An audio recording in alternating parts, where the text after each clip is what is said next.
एक गांव में विशाल चौधरी नाम का जमींदार रहता था। उसके परिवार में सब कुछ था, जमीन जायदाद, पैसों की कोई भी कमी नहीं थी। गांव में बड़ा नाम और समाज में सम्मान, लेकिन परिवार के भीतर हालात थोड़े अलग थे। विशाल चौधरी के दो बेटे थे, अजय और विजय। अजय बड़ा बेटा था, पढ़ाई लिखाई में बहुत अच्छा और व्यवहार में सीधा साधा। विजय छोटा था, थोड़ा हठी, लेकिन दिल से बुरा नहीं था। अजय की शादी राधा से हुई, जो एक साधारण किसान परिवार की बेटी थी। उसके घर की आर्थिक स्थिति बहुत कमजोर थी। पिता एक साधारण खेतिहर मजदूर थे। माँ घर चलाने के लिए दूसरों के घरों में काम किया करती थी। राधा ने बचपन से ही अभाव देखे थे, लेकिन उसमें एक गुण ऐसा था जिससे सबका दिल जीत लिया, उसकी गहरी भक्ति। वह बचपन से ही माँ दुर्गा की उपासक थी। घर में चाहे खाने को दो रोटियां हों या ना हो, लेकिन रोज सुबह शाम दीपक जलाकर माँ की आराधना करती थी। वह कभी भी नहीं भूलती थी।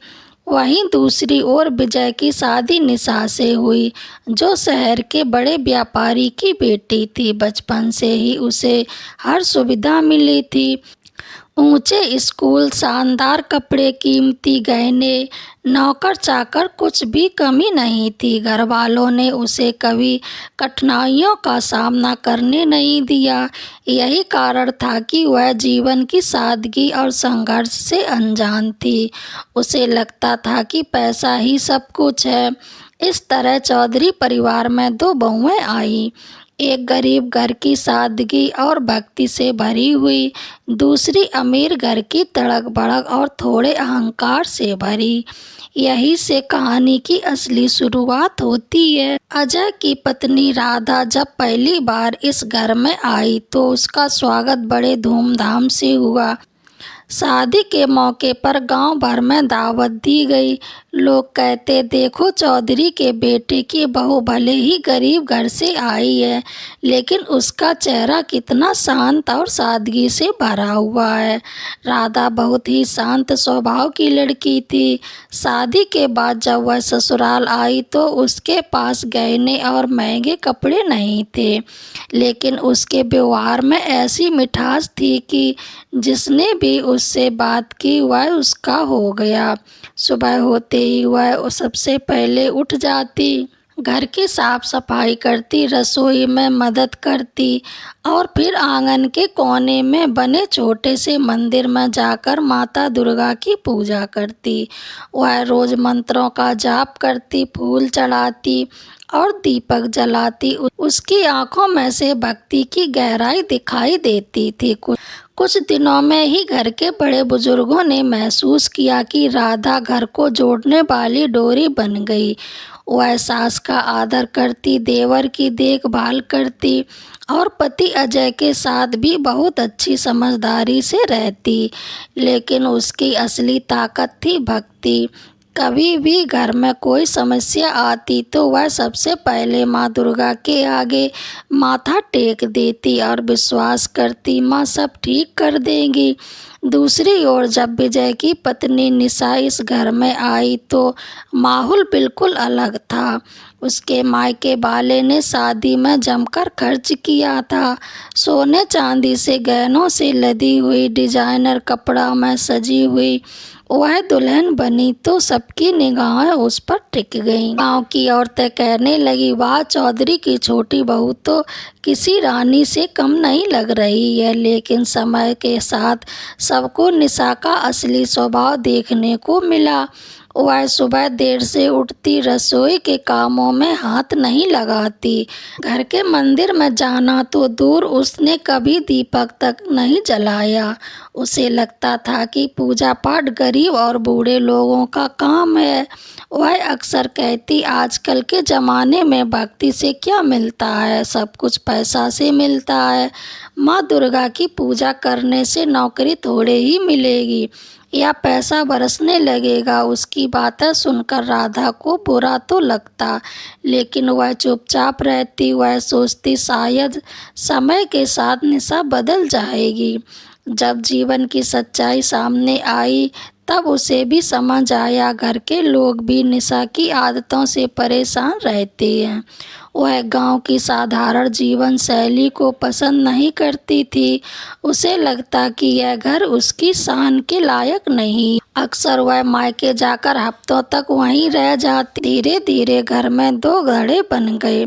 एक तरफ राधा की सादगी और भक्ति जो घर के माहौल को सकारात्मक बनाती, दूसरी तरफ निशा का तड़कता भड़कता और घमंड जो घर में तनाव लाता।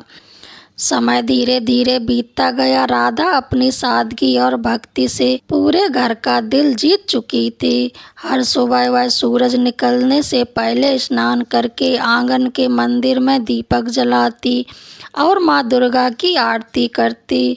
उसकी आवाज़ इतनी मधुर थी कि आसपास की औरतें भी उसकी भक्ति सुनने के लिए रुक जाती थी। घर की बुजुर्ग दादी अक्सर कहती, हमने तो ऐसी बहू की कामना की थी जो घर को माँ के चरणों में समर्पित कर दे। राधा वही बहू है। इसने घर को मंदिर बना दिया। राधा केवल पूजा ही नहीं करती थी, बल्कि भक्ति को जीवन में उतार चुकी थी। वह गरीबों की मदद करती, गांव की विधवा और बूढ़ी औरतों को अन्न देती और छोटी बच्चियों को पढ़ाना चाहती थी। वह चाहती माँ दुर्गा केवल मंदिर की मूर्ति में नहीं बल्कि हर जीव के भीतर है। अलग हम दूसरों की सेवा करें तो वह भी पूजा ही है। इस भक्ति और सेवा से धीरे धीरे गांव के लोग भी उसे सम्मान देने लगे। लोग चाहते चौधरी के घर की बड़ी बहू माँ दुर्गा की सच्ची भक्त है, इस घर पर माँ की कृपा बनी रहेगी। इधर निशा को यह सब पसंद नहीं आता था। वह राधा से कहती, तुम क्यों अपना समय इन गरीबों में बर्बाद करती हो? इससे क्या मिलेगा? पैसा ही सब कुछ है। अगर तुम्हें मदद करनी हो तो अपने लिए गहने बनवाओ, नए कपड़े लो। पूजा पाठ और दान से घर नहीं चलता। राधा मुस्कुराकर जवाब देती, निशा बहन, पैसा जरूरी है, लेकिन पैसा तो खत्म हो सकता है। भक्ति और पुण्य ही साथ जाते हैं। माँ दुर्गा कभी अपने भक्तों को खाली हाथ नहीं छोड़ती। निशा हंस देती, पर उसके दिल में राधा की बातें कहीं ना कहीं गूंजती रहती। जीवन हमेशा एक जैसा नहीं रहता। चौधरी परिवार के अच्छे दिन धीरे धीरे बदलने लगे। विजय का व्यापार घाटे में चला गया। उसने शहर में कुछ बड़े बड़े सौदे किए थे, लेकिन वे असफल हो गए। उस पर कर्ज चढ़ गया। उधार देने वाले लोग घर तक आकर धमकाने लगे। घर के खर्चे बढ़ गए, लेकिन आमदनी कम हो गई। खेतों में भी उस साल पैदावार खराब। पूरा परिवार चिंतित हो गया। सबसे बड़ी चिंता यह थी कि जिन लोगों ने विजय को पैसे उधार दिए थे, वे अदालत जाने की धमकी देने लगे। अगर पैसे वापस ना किए गए तो घर की जमीन जायदाद बिक सकती थी। इन हालात में निशा और भी बेचैन हो गई। वह रोज पति से झगड़, तुम्हारी वजह से मैं सबके सामने शर्मिंदा हो रही हूँ। मैं तो अमीर घर की बेटी हूँ और आज लोगों के सामने हमें झुकना पड़ रहा है। अगर मेरे मायके वाले ना होते तो मैं कब की तुम्हें छोड़कर चली जाती। उसके स्वभाव में पहले से भी ज़्यादा कड़वाहट आ गई। घर का माहौल भारी और उदास हो गया, लेकिन राधा ने हिम्मत नहीं छोड़ी। उसने सभी से कहा, हम सब मिलकर माँ दुर्गा के चरणों में विश्वास रखें। यह संकट भी उसके आशीर्वाद से टल जाएगा। उसने घर में नवरात्रि का आयोजन करने का सुझाव किया। नवरात्रि के 9 दिन पूरे घर में पूजा पाठ, भजन कीर्तन और हवन होंगे। वह बोली, अगर हम सच्चे दिल से माँ को पुकारेंगे तो माँ हमें इस संकट से जरूर निकालेंगी। शुरू में सबको शक था। विजय और निशा को तो बिल्कुल विश्वास नहीं था। निशा ने तो यहाँ तक कह दिया, ये सब पूजा करने से कर्ज उतर जाएगा क्या? बैंक और साहूकारों को माँ दुर्गा पैसे भेजेगी क्या?